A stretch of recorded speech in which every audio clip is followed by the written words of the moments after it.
Bem-vindos a mais um vídeo. Eu sou a Ana de Amsterdã e hoje eu tô aqui com a Agatha Kuiper, que é consultora e veio conversar com a gente sobre recolocação no mercado de trabalho. Agatha, help! Cheguei hoje na Holanda, não tenho trabalho ainda, estou legalmente, acho que é importante dizer isso. Sim.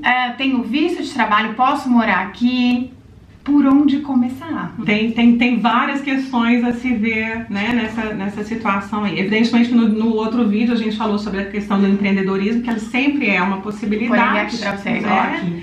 Quando a pessoa ela quer realmente ter uma coisa mais estável, né, quer buscar se recolocar, aí já começa uma das questões importantes que a gente tem que falar, que é da língua. Então, uma língua, você diz falar o holandês ou, por exemplo, um inglês seria suficiente? Então, isso depende muito da situação da pessoa, né? Depende até onde ela mora. Porque, evidentemente, que quem mora em Amsterdã ou quem mora em Roterdão, numa cidade maior, a possibilidade de ela trabalhar com o inglês, tendo o inglês, né, suficiente para exercer aquela função, é maior. Exato. Do que quem mora numa região um pouco mais longe dos grandes centros, né?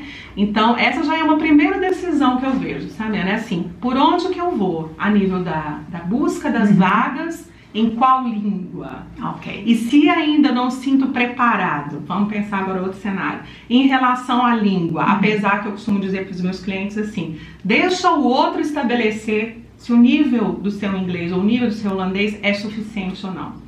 Não é você quem vai estabelecer isso.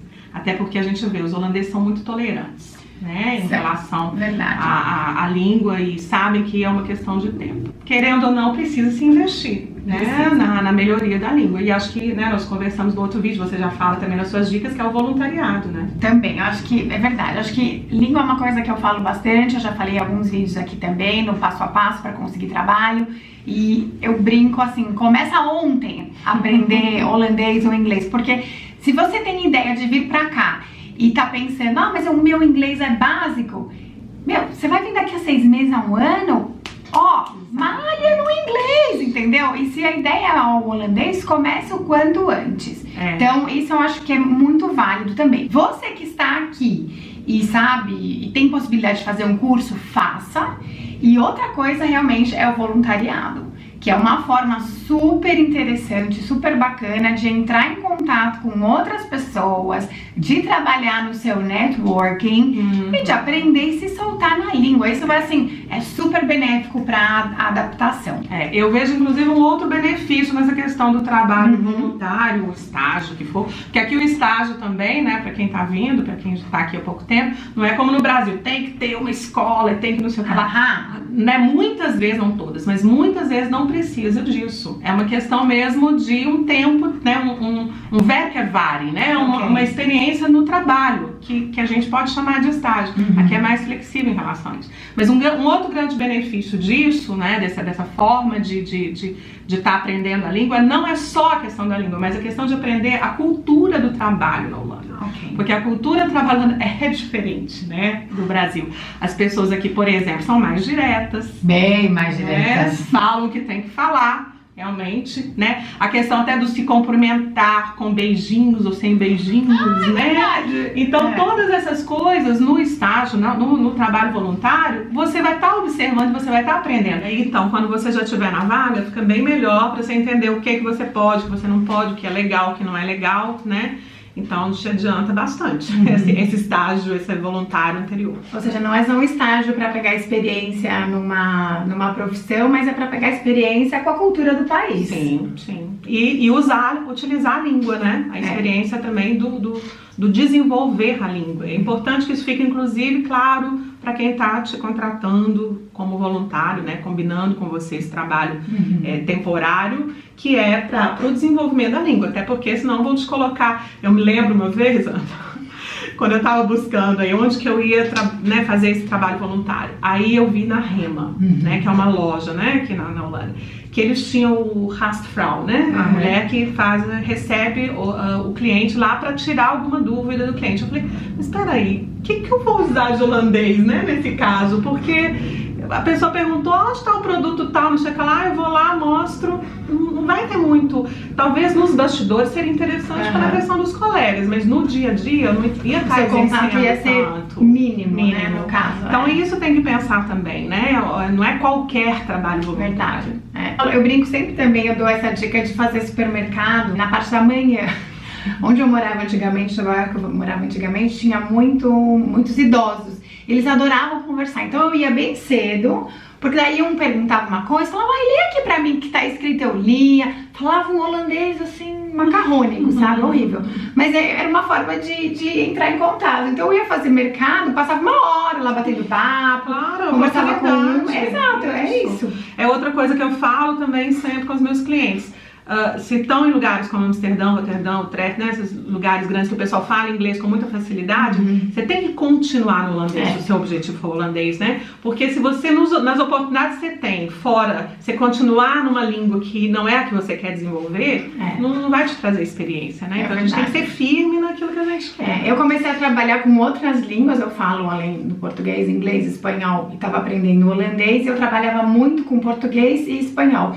E aí eu cheguei a um momento que eu falei, não, eu não quero mais, porque o meu objetivo era ir para o holandês, então eu fiz de tudo para conseguir um emprego numa empresa holandesa para poder investir. Foi assim o melhor investimento que eu fiz, porque daí eu tive que aprender de verdade, na marra, no dia a dia, sabe? Porque uma coisa é aquela língua que você aprende nos cursos, né, perguntando, sei lá, como tá o tempo e tal. Outra coisa é aquela linguagem de business, né, a linguagem falada num escritório, por exemplo. Eu que trabalho com comunicação, era bem complexo, mas pra mim, assim, valeu a pena fazer essa escolha. A questão da língua, então você definir realmente, né, que é pra que língua que você vai dedicar mais e pra que você vai focar.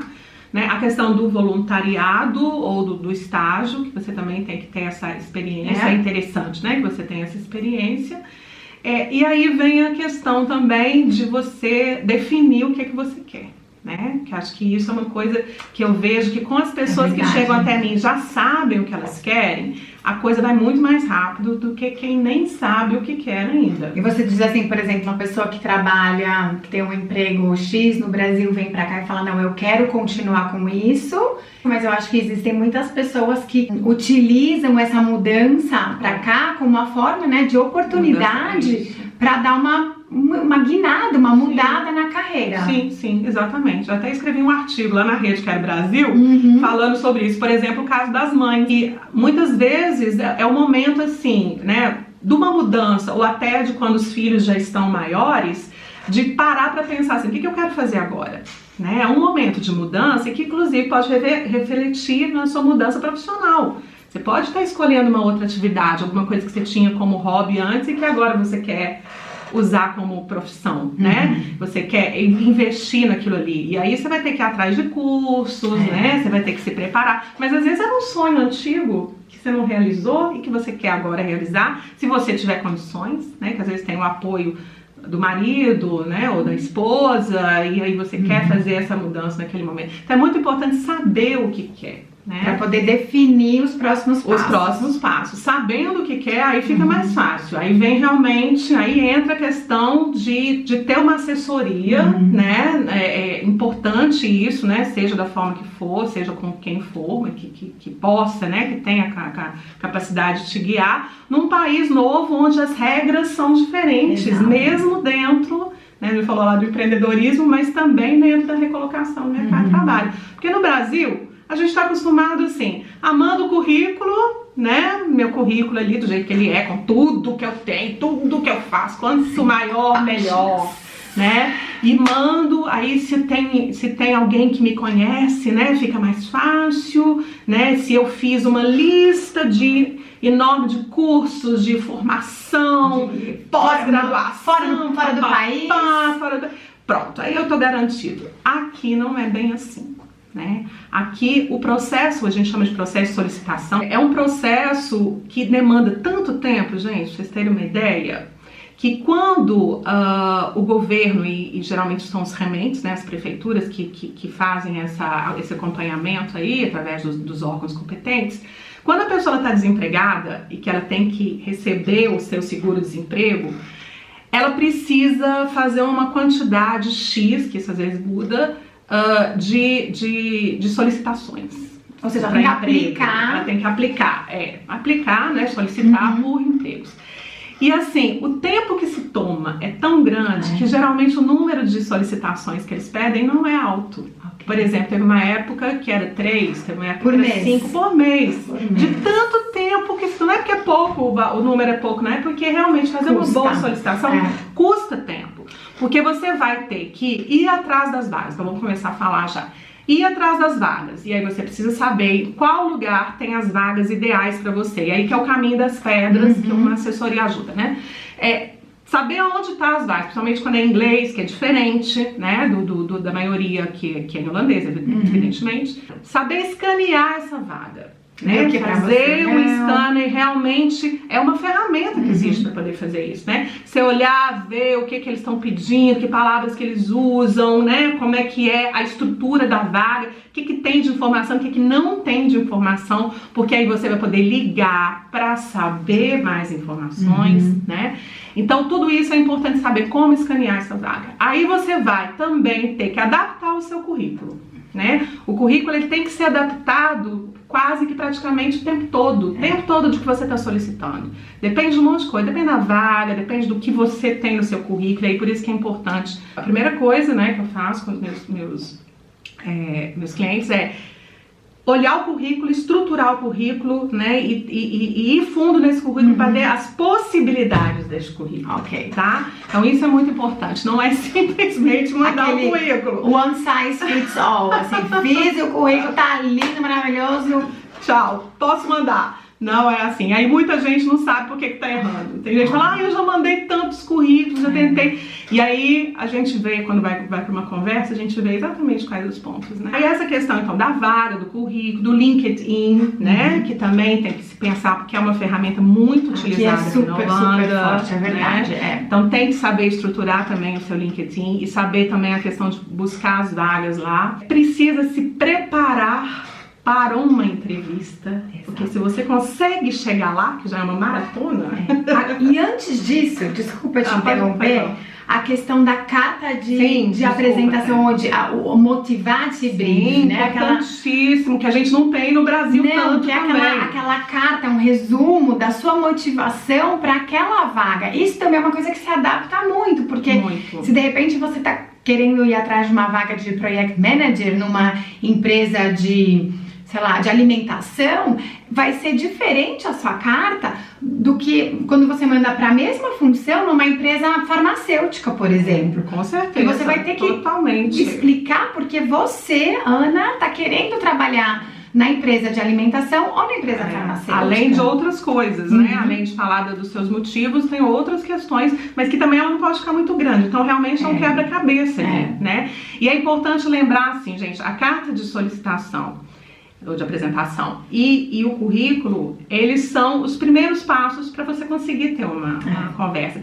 E os recrutadores, eles demoram poucos segundos em cada currículo. É assim, não, talvez, não, sim, não, sim, né? É uma coisa assim, são segundos mesmo. Então, por isso que tem que ajustar também, para conseguir ter a chance de chegar na entrevista. E chegando na entrevista, tem que saber se portar também, no sentido não só de comportamento, mas no sentido de estar preparado. Existe também uma metodologia para se fazer isso, para você estar apresentando os seus resultados, as suas características importantes, os seus talentos importantes, mas de uma forma onde você consiga realmente se vender dentro daquilo que eles querem, né? E aí para isso existem alguns métodos para se fazer isso, né? Que você depois precisa preparar. Então, por exemplo, quando eu tô com meus clientes, eu falo, olha, lição de casa, porque é preparação, né? E é também para cada vaga, porque cada vaga você vai ressaltar um resultado que você teve, porque é diferente, depende do que eles querem. Mas eu acho de qualquer forma que é muito mais direto. Eu não lembro, né? Mas tô falando de mim, eu não lembro como foi minha última entrevista no Brasil, já faz tanto tempo. Mas aqui na Holanda é muito assim, é muito nos fatos, eles são muito racionais, eu acho, e bem diretos. Pelo menos essa é a minha experiência. E tem que se falar, né, mesmo sobre você, sem o medo. Você tem que se vender, literalmente. Medo de ser, como é que a gente tava falando até a palavra? De ser um pouco... De ser arrogante. Arrogante, não é isso, né? E às vezes a gente até tem essa impressão que o holandês é arrogante na parte do trabalho, né? Mas não, é porque ele realmente sabe do que ele é. É aquela coisa de se conscientizar, e todo o processo de colocação faz isso, né? Todo o processo que a gente desenvolve te deixa empoderado do que você vai falar na entrevista. Porque aí você consegue entender bem seus pontos fortes, aquilo que eles estão querendo que você tem de forte, aquilo que eles estão querendo, mas que você ainda não tem, mas que você vai criar um argumento para isso. Por isso que eu te falei que o trabalho é muito 1 a 1. É muito. A Agatha faz um trabalho super legal para as pessoas que estão vindo para cá, que estão nessa fase e precisam de um acompanhamento para se recolocar no mercado de trabalho. É um acompanhamento pessoal, 1 a 1 mesmo, porque eu acho que tem uma coisa muito importante aí, você estava falando antes, que é a questão da segurança. Porque você tem que ter peito, né, para conseguir fazer tudo isso. Uma coisa é a gente contando aqui, não, faz o currículo, mexe não sei o que, vai atrás.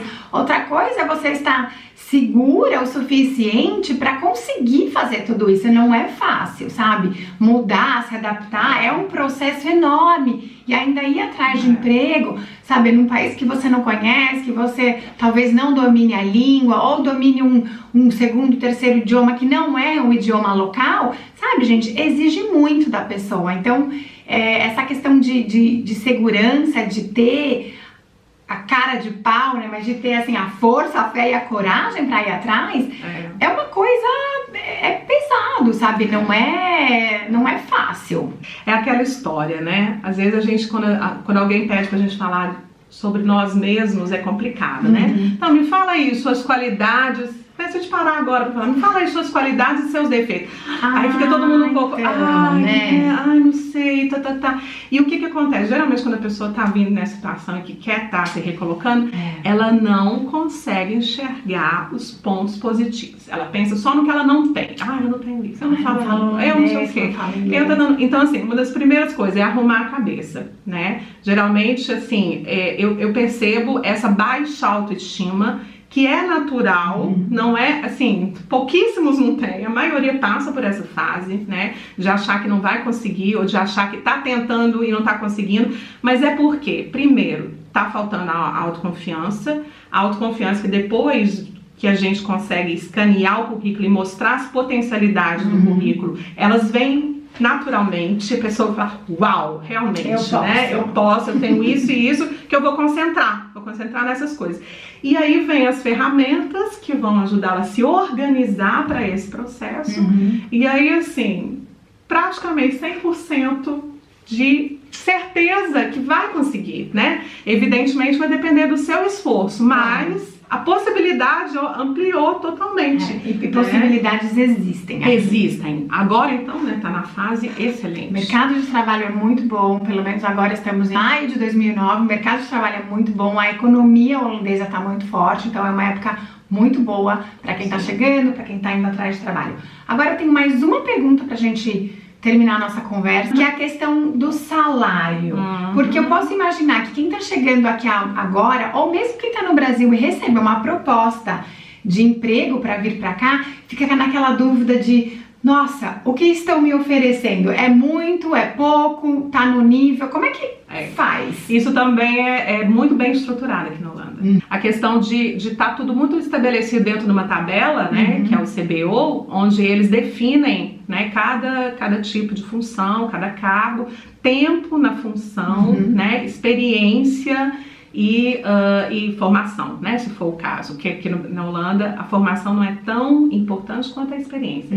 Claro, depende da função, mas no Brasil a gente dá muita importância demasiada, né, para formação. E aqui eles dão uma importância muito grande para a experiência. E aí você vai no escalonamento daquela função, você vai subindo, ou seja, é o plano de cargos e salários. que no Brasil nem todas as empresas têm, ou nem todas estruturaram ainda, né? Mas aqui é totalmente claro. Então você consegue, numa conversa, que geralmente é a última, que se fala sobre salário, você consegue entender muito bem em que escala, porque eles te mostram isso, eles falam com você a respeito, né? Você também pode estar pesquisando, você sabe claramente assim, eu tô aqui e tenho a possibilidade de ir pra lá, sabe? Depois de tantos anos, ou depois dessa ou dessa. E, por exemplo, comparar com a média, acho que do país, não? Sim, por exemplo, também. a pessoa, um engenheiro que tá vindo pra cá, quanto ganha um engenheiro na Holanda com uma experiência de 10 anos? Isso é uma coisa praticamente tabelada. Sim, tudo na caixinha. Super estruturado, quadradinho aqui, assim. Eu espero que vocês tenham gostado desse vídeo, não deixem de curtir o canal. Assistam um outro vídeo que a gente postou sobre empreendedorismo. Se você tá na dúvida em buscar um emprego numa empresa, se recolocar novamente no mercado de trabalho ou se reposicionar no mercado de trabalho holandês, mas tem aquela dúvida de, mas eu queria na verdade fazer uma coisa pra mim, também tem essa possibilidade. A gente gravou um outro vídeo, vou deixar o link aqui pra vocês. Também vou deixar claro os contatos da Agatha, que super ajudou, que deu essa força pra gente maravilhosa aqui. Qualquer dúvida, ficou uma pergunta, escreve aqui nos comentários e entre em contato com a Agatha caso você tenha interesse em fazer uma consultoria ou quiser saber mais sobre o assunto. Ela é uma pessoa bem conhecida aqui na Holanda, ela sabe tudo sobre esse assunto e muito mais. Pra gente continuar pesquisando. Dá pra passar o dia batendo papo sobre isso. De qualquer forma, espero ter ajudado você e até o próximo vídeo. Tchau! Tchau!